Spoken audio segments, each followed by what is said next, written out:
totally amazing. Great work today. I'm Philip. This is Fresh Off the Griddle Friday. Tightening up the lines, or no, I didn't lose my left arm. John Broderick runs this great workshop on taking the slack out of your writing or tightening up your lines. He says, prose is beer, poems is whiskey.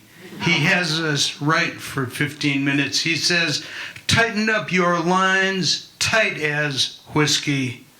But Charlie had only been drinking beer. I suppose that means he's just prose. Still, he's pretty tight. Tight enough so that when the skipper has told him to tighten the packing gland, that's the fitting that stops water from getting in where the prop shaft exits hull to propeller, Charlie has undone its two nuts and dropped them in the bilge. And the lines were already tight. No, not these poetry lines. The lines between 8 or a dozen seiners rafted up, holding us together side by side. We were the anchor boat closest to the dock at Craig, a bit of stray current twisting it all north, so the line from our bow to the dock is tight. And our motor is running, maybe charging batteries. Charlie is so tight, I say, I'll take over. So I'm fishing around for the nuts and then threading them onto the studs, my left arm wrapped around the propeller shaft. Spoiler alert, in order to not cause anyone's suspense heart attacks, I'll let you know my arm survived. Please note also that John Broderick's workshop was on tightening up your lines, not on putting slack in your lines. Charlie has been gone for a few minutes. Sure, the rafting lines are tight as whiskey, but not as tight as Charlie. I never figure out how he thinks he can relieve the tension on the rafting lines by what he does next. What I experience, my arm all wrapped around the shaft, trying to tighten that nut, is that it suddenly rotates as Charlie throws the engine into gear. Well, yes, I yelled at him. Thank you.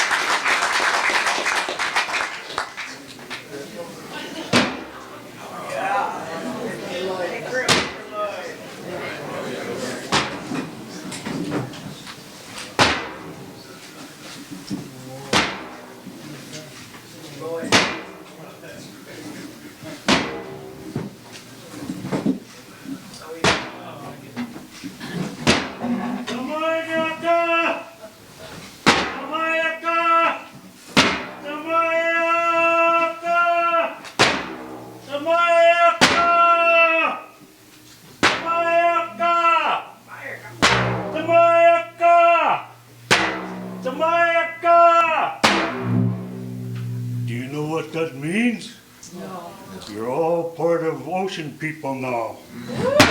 Jamaica! Jamaica! Jamaica! Jamaica! I am now going to show you. When a fish jumps, he jumps again after I say, you say, no mummy! No mummy! No mummy! After I say, No mummy! after I say, I can't play till I warm in a play!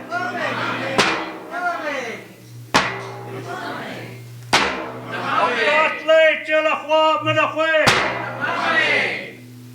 one more time, you're doing real good. I can't play till I warm in a play! Jamaica! Jamaica! Jamaica! You're all part of what now? Ocean people. Good for you, you good fast learner. You know what this is? This is my friend the drum. And this is my stick, because I have the talking stick. So when you are with the family and friends, and if somebody wants to not give you a word, you pick up a pencil, pick up a stick, and when your children are you tell them, I have the what? Talking stick. Okay. We got that out of the way. You're learning real fast. Now I gotta blow my horn. I gotta blow it the right way or it's not gonna be right. Not like Jay Speakerman. He knows how to play harmonica. Nope, wrong one.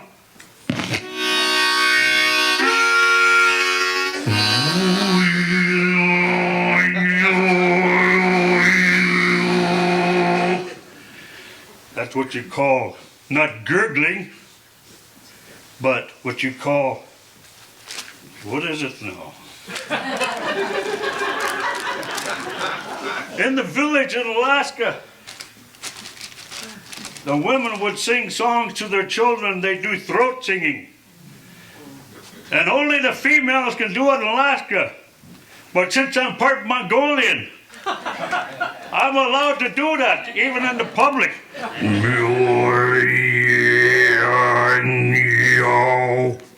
Yeah. A year ago, we all stood together and held hands. Now we stand next to each other, no hand. With the person next to you, would you do me a favor? There is so much hate and so many sad things going on this earth. But at this present, we cannot do anything outside this walls. But we can do something here. And that is, do me one favor to the next person to you. Nod your head. Each one next to you, nod your head. Well, one time I went to a funeral and I said, I'm sorry. And the person said, it was not your fault that they had died. Well, what do you say when you go to a funeral?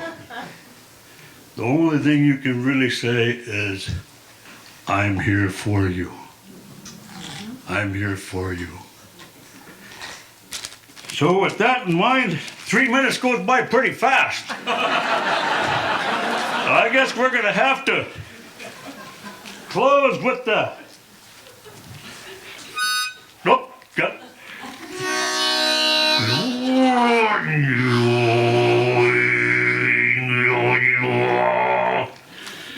Now I'm legal.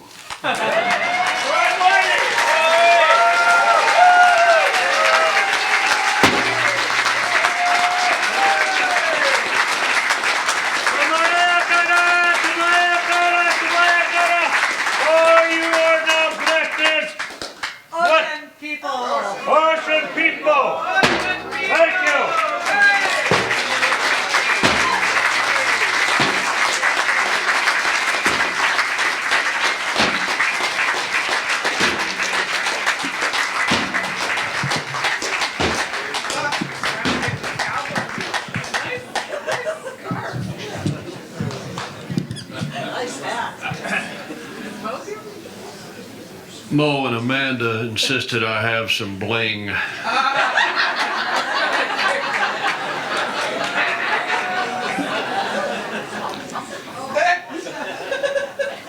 Humiliation was easier than resistance.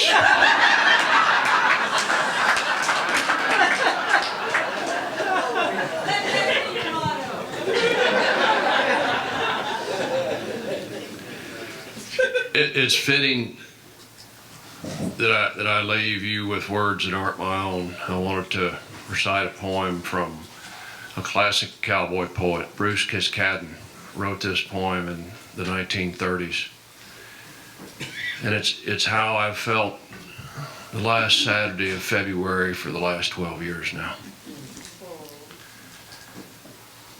Though you're not exactly blue, You don't feel like you do in the winter or those long hot summer days, where your feelings and the weather seem to sort of go together and you're quiet in that dreamy autumn haze.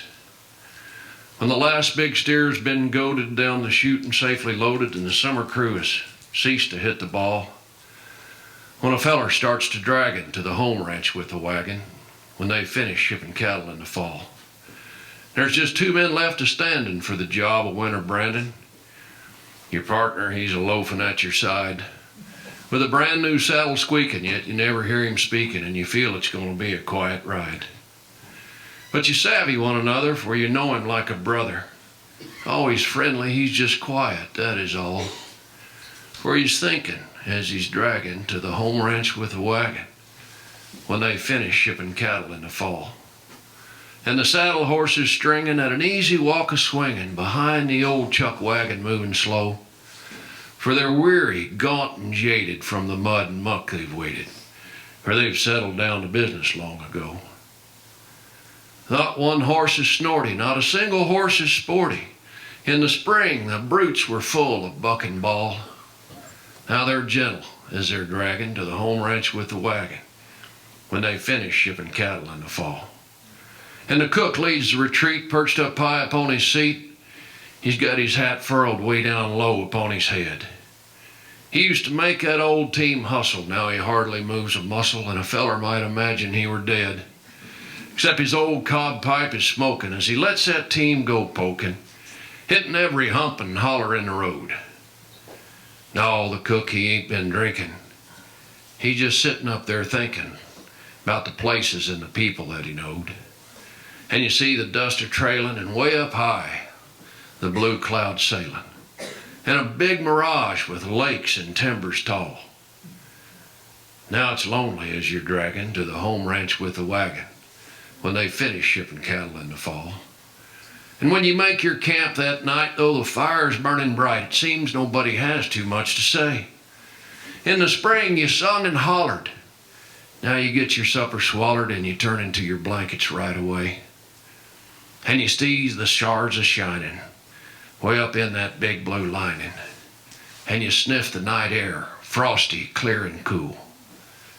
And you hear your night horse shifting as those memories start to drifting to that little village where you went to school, with its narrow gravel streets and the kids you used to meet in the commons where you used to play baseball.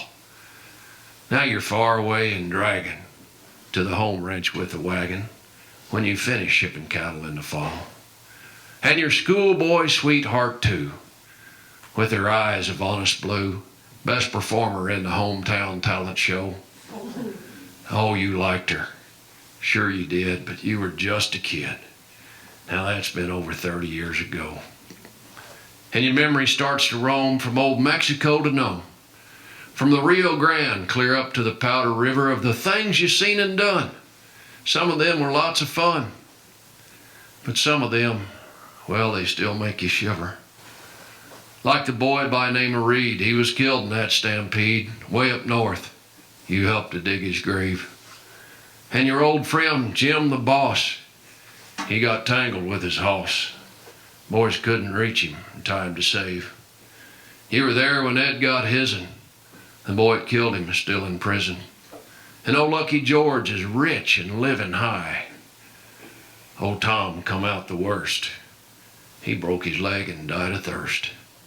That must have been an awful way to die. And them winters at the ranches and them old-time country dances, everybody there was sociable and gay. We used to lead 'em down the middle, just a-prancing to the fiddle, never thought of going home till break of day.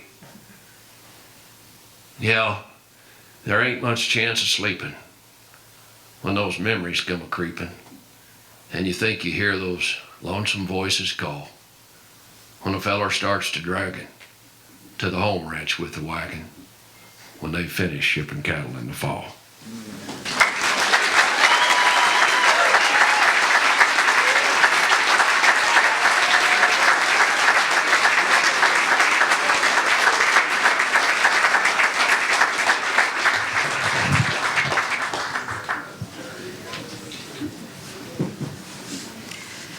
So some of you might be tired of hearing this one, But Mo didn't get to hear it, and as Ron has demonstrated, what Mo wants, Mo gets. So I turned 50 next month, and I grew into a fishing family, so that's a lot of years of fishing. So I wrote this one. It's called These Hands.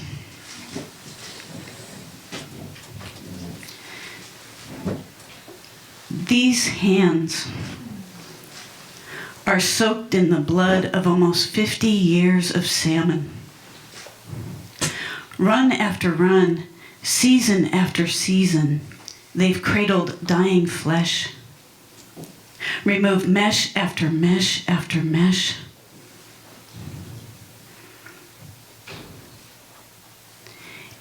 And I know, it's a weird dichotomy, taking the life of something you say you love, not to ease pain, but for your own gain. And I know we feed the world. And I know we feed ourselves, but that matters not to this fish. Its journey home interrupted.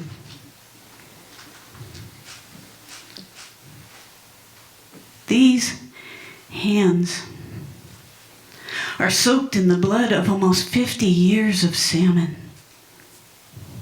I feel like I should feel worse, feel like I should feel remorse, but it is a life I enjoy. And the salmon are dying, whether on the deck of my skiff or the bed of the river. Either way, they will nourish. Another generation will flourish, and I will always cherish the life they provide.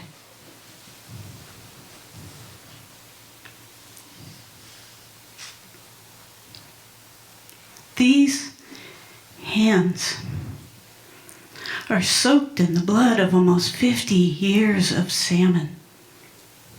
May I never take them for granted, the salmon or these hands.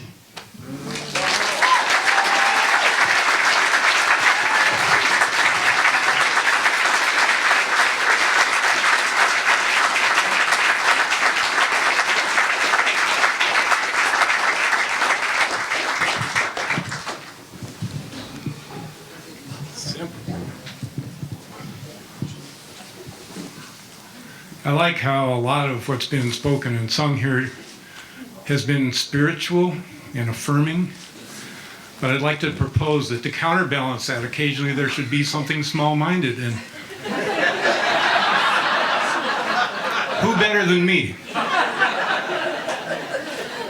When you hear you've been selected to read your stuff at the show, wow, fame and fortune are sure to come soon. No more of this average Joe. Then you hear there's a place to sell books. You can put yours on display for free. The wheels start turning around in your head. How to maximize this? Let's see. You got 2 titles. They're ripe to take off. Question, how many to bring? 20 of each? 50 or more? Don't want to run out, that's the thing. You get to the shack good and early, find a likely spot on the shelf, set out 20 times 2 makes 40 in all. Then start to question yourself, what if they all sell? Well, you can check in later tonight to restock. But when you stop by before your last set, they're all still there. This is a shock. But wait, it makes sense no one's here. They're all out taking the poetry in. Tomorrow, when they've got spare time, that's when the rush is sure to begin. As long as you're here, you put out 5 more of each. Then go read your work, party up some, go back to your room, dream of tomorrow, buyers going berserk. You test your willpower all the next day, try to stay far away from the store. Late at night, go in to reap your bonanza, find 2 copies are gone, and no more. 2 books sold all weekend? Does this mean you suck? Your audience applause sure seems sincere. driving home through the cold winter rain. You're unable to figure out what's going on here, but that's how it goes in the poetry biz. You either fly high or you lose. Next year, maybe you'll soar, but for now, you got a sad case of the Gear Shack blues.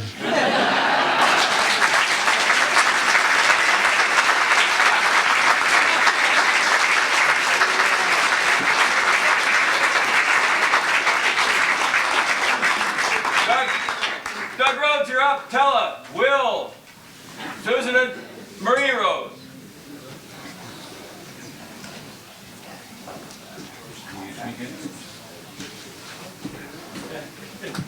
Okay, thank you guys all for coming again. This is my favorite part of the Fisher Poets thing because, you know, as you all know, when you have to look at your schedule and how are you going to see everybody in this way, you get to hear everybody give a poem. And on the way in, Clem autographed a book and gave it to me. That's pretty cool. We got to, how cool is it to write a song and sing a song and have everybody singing it with you in here?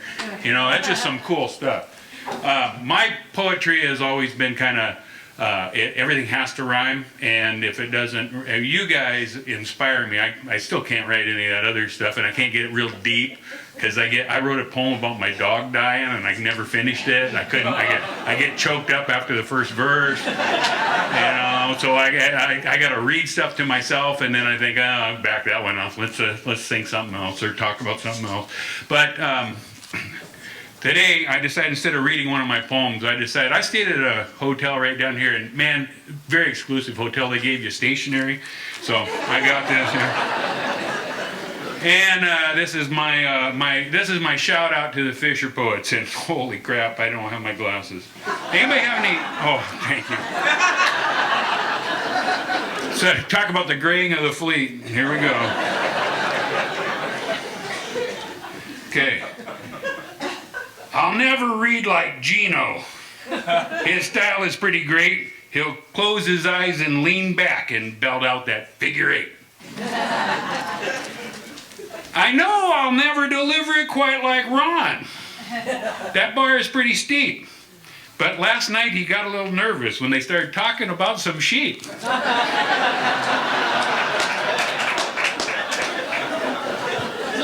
I know I'll never perform like Joel. His words pop and zip and snap. And at the Fisher Poets gathering, he's the closest thing to rap. I know I'll never be like Steve. He can really spiel it.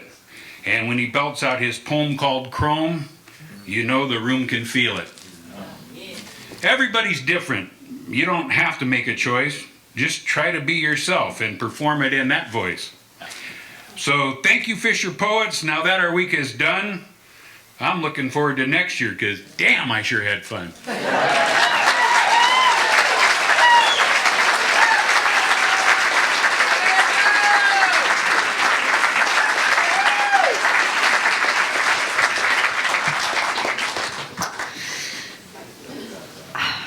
It's about 1 o'clock in the morning last night in the Riverwalk lobby.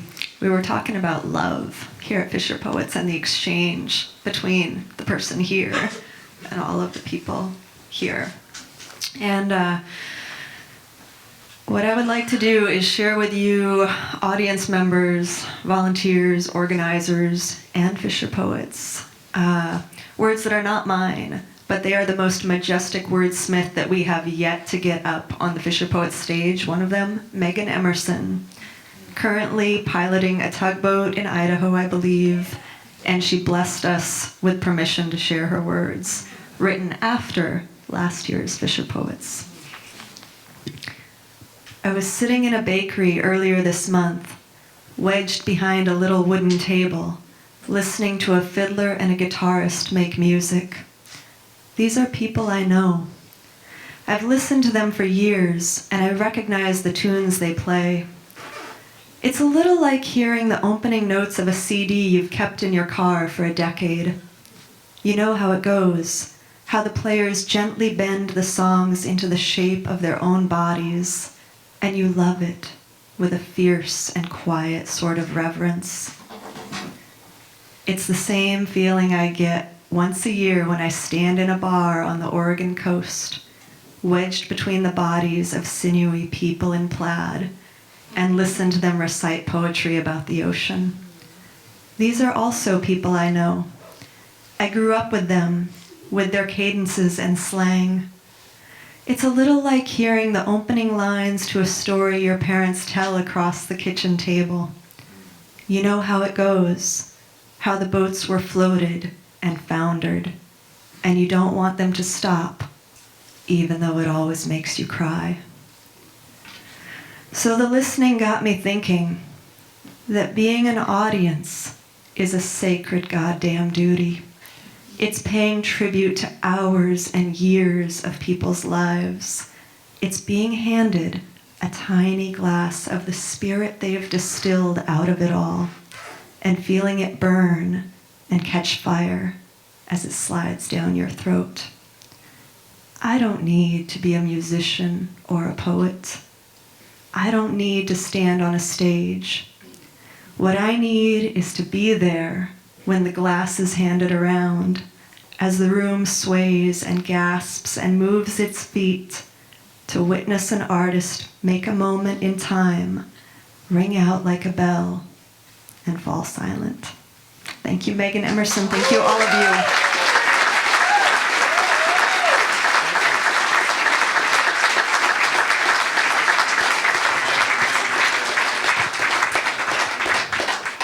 Thank you. There's an old Irish saying that I made up last week. I'm mostly Irish and old, so everything I have is an old Irish saying. But this is actually true. There's a saying, a story is a seed, but if it finds good ground in a willing ear and an open heart, it'll root and shoot and flower and fruit right in front of our eyes. And I want to thank the audiences, because you have been the ground of these stories, these poems, and these songs. And so thank you for the incredible generosity of listening and bringing these things to life. Give yourselves a round of applause.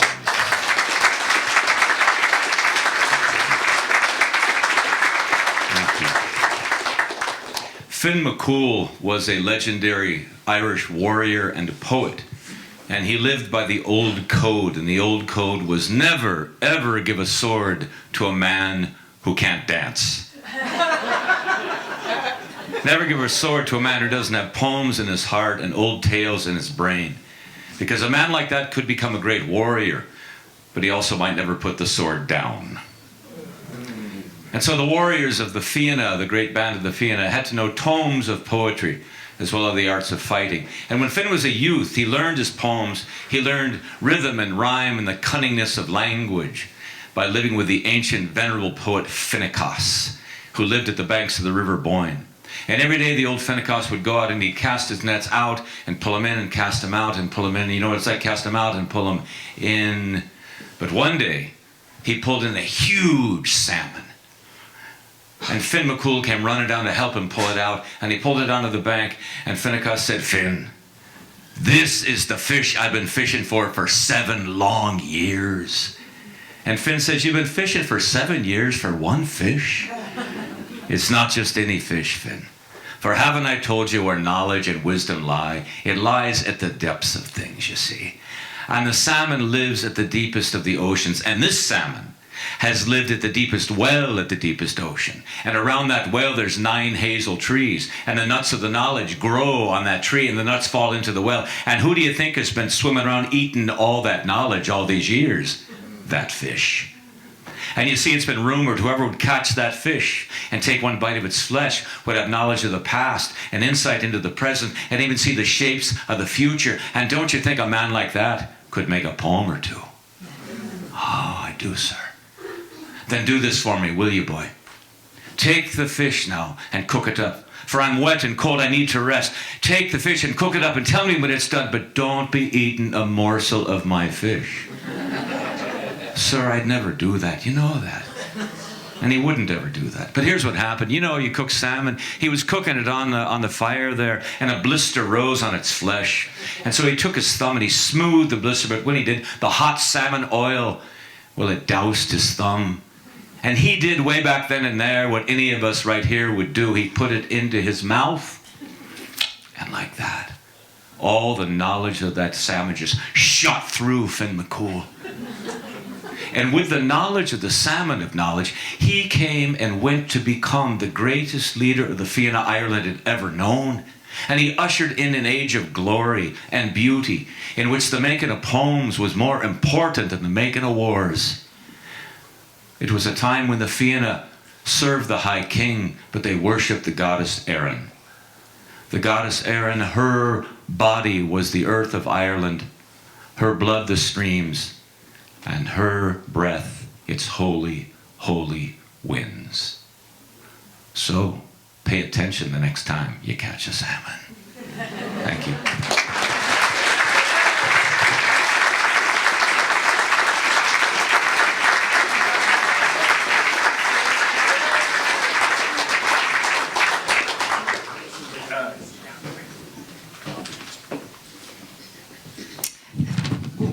God, this is tricky. I'm just not going to touch it. Okay. My name is Marie Rose. I'm a troll fish buyer in Pelican. I spend a lot of time marketing troll caught fish in the Midwest. So I'll say that my mom is here all the way from Michigan. My parents sell our salmon at farmers markets almost every weekend, and my dad delivers our fish to dozens of stores in the Detroit and Ann Arbor area every single week. They really are the biggest wild salmon advocates in the Midwest, and I feel really grateful that they're a part of this with me. Hurrah.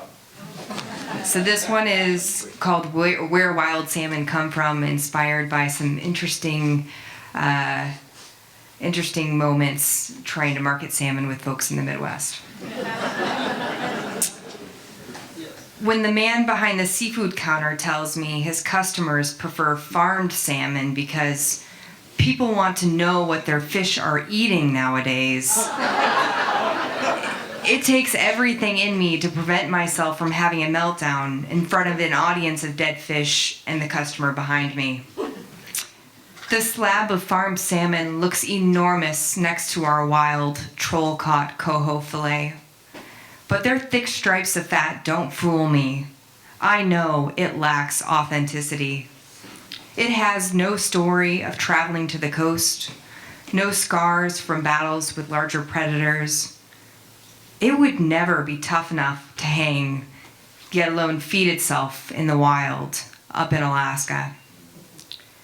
It is downright confusing to live in a time in which any consumer prefers a fish that did not come from a fisherman, but especially when I have seen their hands, and at times they have been my own, pruning under wet, cold rubber gloves.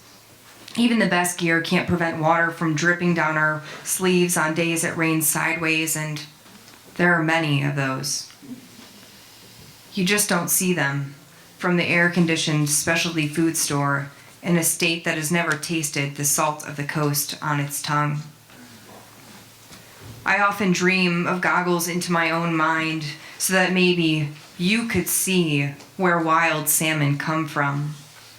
So you could hear the stories of fishermen who battle the same stormy seas that have already claimed the lives of friends and familiar names.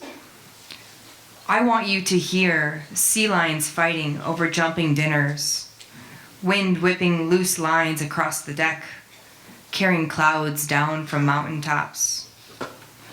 I want you to smell the contrast of diesel fumes and fresh ocean air. I want you to feel the force of a coho on the line, to feel the burn of freezing fingers dancing in the iced bellies of a dark fish hold. That is where wild salmon come from. Thank you.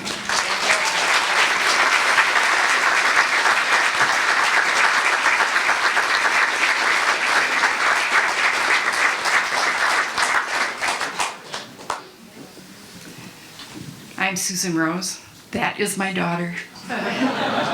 Thank you for welcoming us here today. And this weekend, it's been a joy to hear all of your stories. Now I'm going to tell you mine. This is a story about a mom whose daughter moves to Alaska. Hello, Mom. I'm driving to Alaska with a friend in a Prius. just the two of us. We'll camp and house surf or couch surf along the way. But don't worry, Mom. We have bear spray. I'll call you back when we arrived to let you know that we survived the drive. Hey, Mom. I made it to Anchorage. Friendly folks here have found me a place to stay. As for transportation, I bike all the way.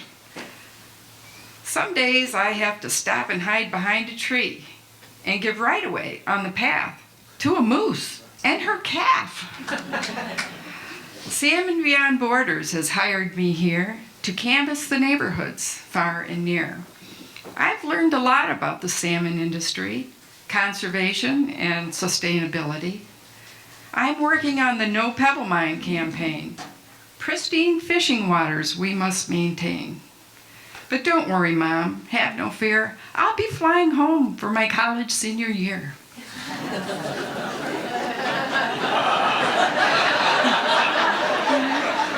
Hey, Mom, I'm moving to Juneau. I'll manage a canvassing team and lend my support to the preservation of fishing. I've read the reports. I'm talking to fishermen, fisherwomen, and citizens all. I'm planning events and having a ball. There are hard-working people here who do deeply care about clean salmon fishing in Alaska and everywhere. I'm staying all winter. I'll do what it takes to get my chance on the water. It just makes my heart race.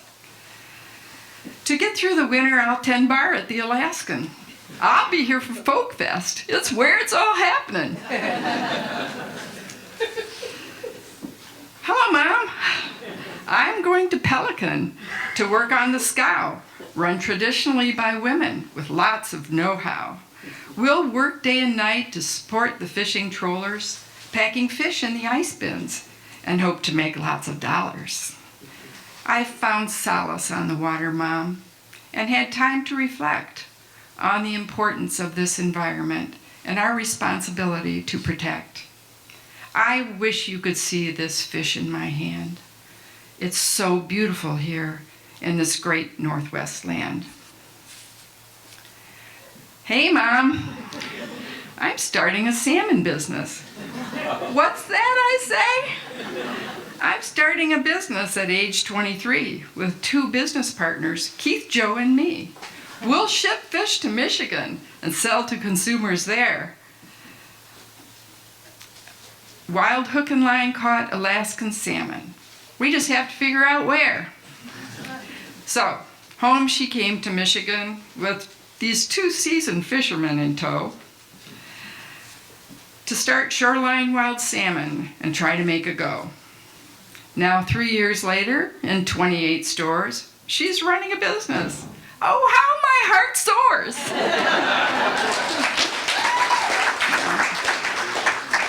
Her dad is her fish delivery guy. He's proud as can be. Who could have foreseen this? Surely not me. From the airport to the cold storage around Detroit and Ann Arbor, Dad drives the Shoreline Wild Salmon van. She is now his employer. Hi, Mom. I'm back home in Alaska. I've missed being here. Time to get back to my writing and the poems I hold so dear. I've fallen in love with this land and the sea and a guy who makes guitars, who is so good to me. I know you worry about me so far away, but this is my home now, and I'm here to stay. So this is what it looks like from a mom's point of view. She's an adult now, so what can I do? We love them and nurture them, and we set them free. They're going to be who they want to be. We fulfill our dreams through our children. And what can I say? She's so much like me in so many ways. She's our adventurous child. She follows her dreams, and we will support her, whatever that means. Though I wish she lived near me, I have to accept that Alaska is her home now, a choice I hope she'll never regret. Hello, Mother. Hello, Father. Here I am in Haines, Alaska. I am hiking, I am fishing, and I hope that someday I can make a living.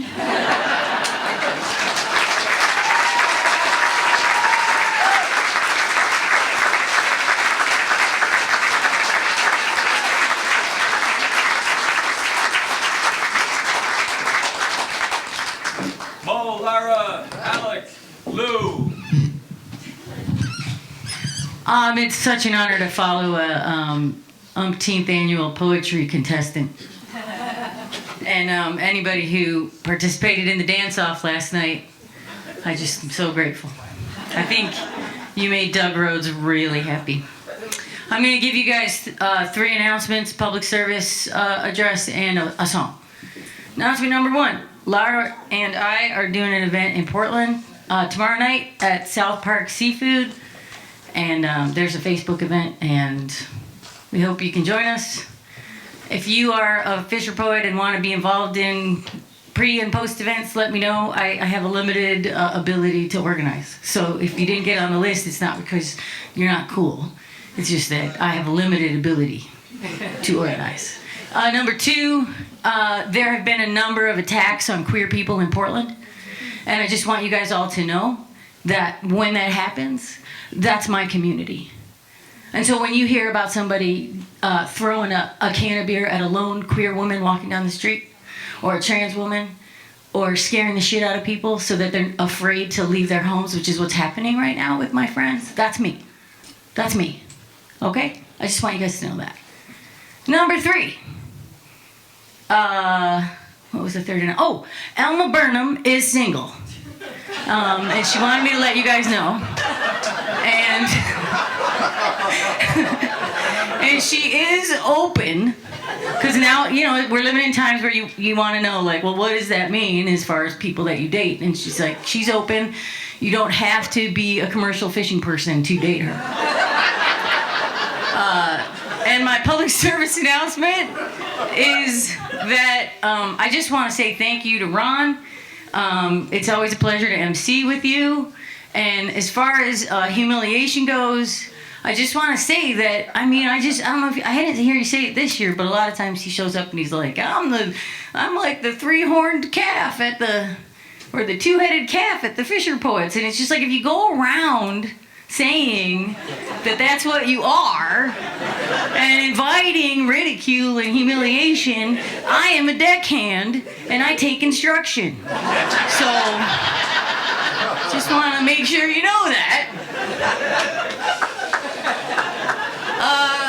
Okay, I'm just gonna sing the song I've been singing all weekend. My brother-in-law Eric Manzer wrote it, and funny thing, he employed Wendy back on his crab boat, and Wendy is a woman George worked for up in Alaska. So let's see. Anybody remember how it goes? All my announcements got in my way. Let's see. I've had it in my damn head all weekend. I just can't get away from it.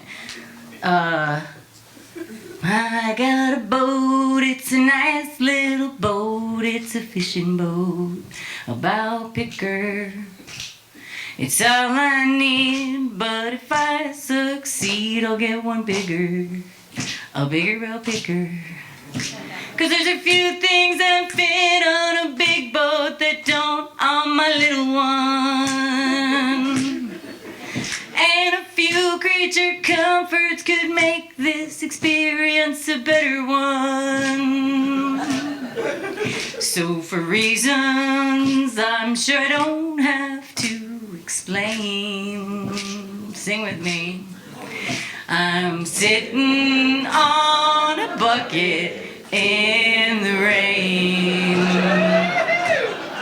Now I like fishing, it's an outdoor life, it's an honest life without a lot of strife. And if I make a good catch, well, my checks might stretch through the coming year and maybe buy some gear. But with all of the change in the world, I wonder, will it still be here? In a decade or two, will this life that we love simply disappear? These questions begin spawning in my brain when I'm sitting on a bucket in the rain. Anybody know the bridge? Here we go. Sometimes I wonder, have I gone insane? I'm just sitting on that bucket in the pouring rain. Makes me want to buy a ticket on the next jet plane and fly out of here. Oh, I'm out of here. But then the rain slows a bit and the clouds start to lift and I look around.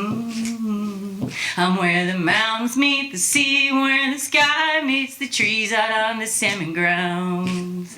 And there's no place on earth you could pay me to go that I'd rather be.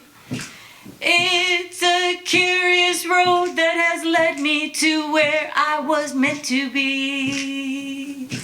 So I think it might be ungrateful to complain about sitting on a bucket in the rain. Just sitting on a bucket in the rain. I love you all. Thank you so much.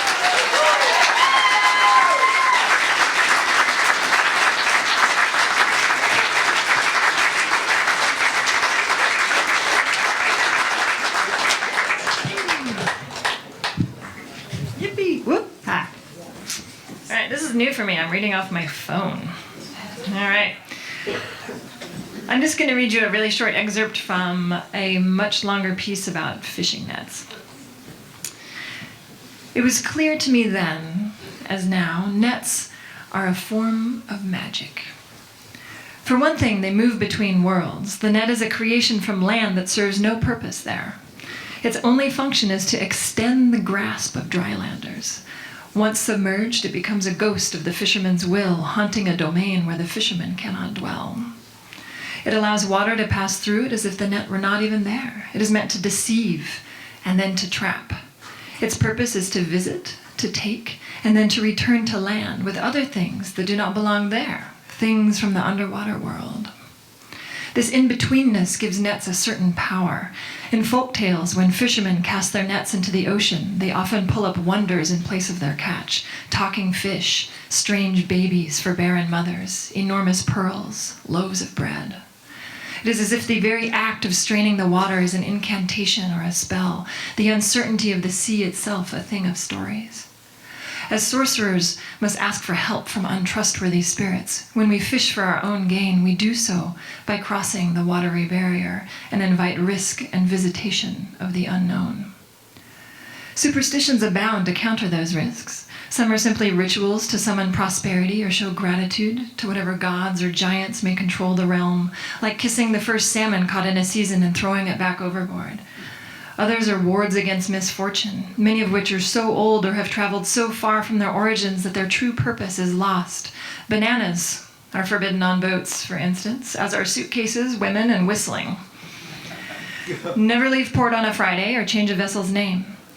These sound arbitrary, mere folk charms from quainter past, but many are still obeyed without question. It is difficult to know which gods may be listening or watching in any given waters, so most mariners simply prefer not to take the chance.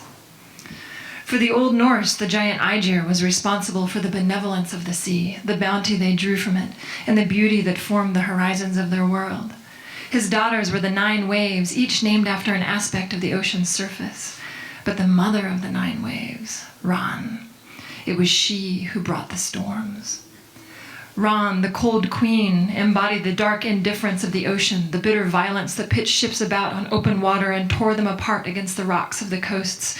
It was she who waited for raiders and fishermen alike, holding a net of her own, tossing it from the deep and dragging men overboard, calmly pulling the drowned men downward into her bed. It was this net that the men feared more than the crashing seas or weather. Iger was unpredictable and powerful, but Ron was a ravager, greedy and beautiful, filling the halls of Igerheim with her collection of dead souls. A raider who died at sea would not end up in Valhalla with his friends from battle, but would feast and couple with Ron until she tired of him, at which point she would cast him into Helheim, the land of the truly dead. Ron's underwater appetites were known to be fickle and unquenchable, rivaled only by her craving for wealth. For this reason, Vikings often went to sea with gold coins in their pockets, tokens to offer her, either tossed overboard as a bribe for safe passage or as a means of bargaining for mercy, seeking to please her for as long as they could, should she tangle them in her nets and draw them down. Translations of Ron's name differ, but many suggest that it means the robber, as she took from mariners and raiders and coastal folk alike. In Alaska, we drew our wealth from the sea as well, and instead of pulling men down, we pulled salmon upward, drowning them in the air. They flopped and kicked as men do below, desperate gills flailing to draw breath. The sound of their thick bodies striking the deck was like wet applause. Gradually, their movement subsided into occasional spasmodic claps, until at last they lay still, shifting in flat unison with the rock of the boat. Thousands of them piled motionless in the fish hold. Over time, the rhythmic movement of the swell would settle them all tail down, their faces frozen upward in open-mouthed gasps, their eyes dead O's of horror. Their death became our gold. I sometimes imagine them whispering to me, offering supernatural trades for their lives. 3 wishes, if you'll only throw me back. Thanks.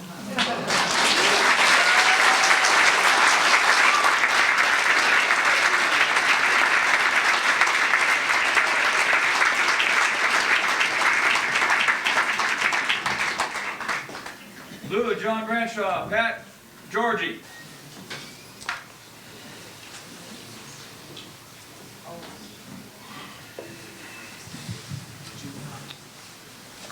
Wow. I could listen to more of that. Holy mackerel. Thanks.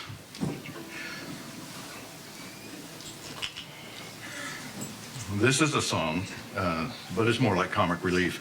It's a saga of the deckhand, a saga, and powerful, but not near that powerful.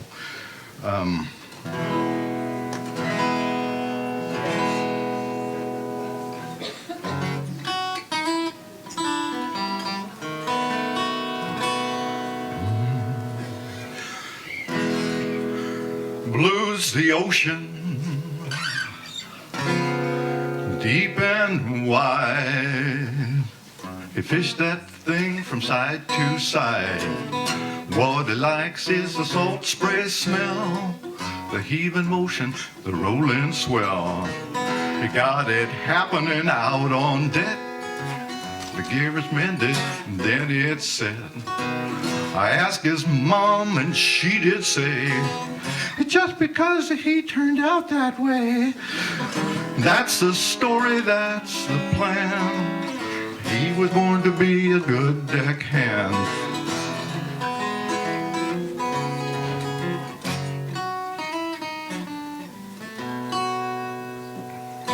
In the coffee kettle pot, the water's always nice and hot. Stove top shining, you bet. The grub's the best I ever ate. Galley's done, prepared for sea. Fishing's good as it can be. Bright sun setting, turning red. The fishing's done and now it's time for bed.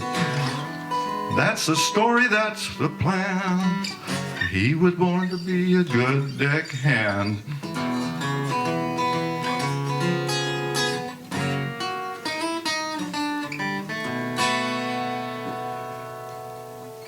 Catch is caught, cleaned and stowed. I see the lights of the harbor glow. Here we are, pulling in. Ah, yeah, here we are, home again. I don't think he's, let's see. I think he's gonna need a whole lot of sleep. He got the line, but he missed the cleat. He's not going up to see that band because he's not a young deckhand anymore. That's the story, that's the plan. It happens to almost every man when you're not a young deckhand anymore.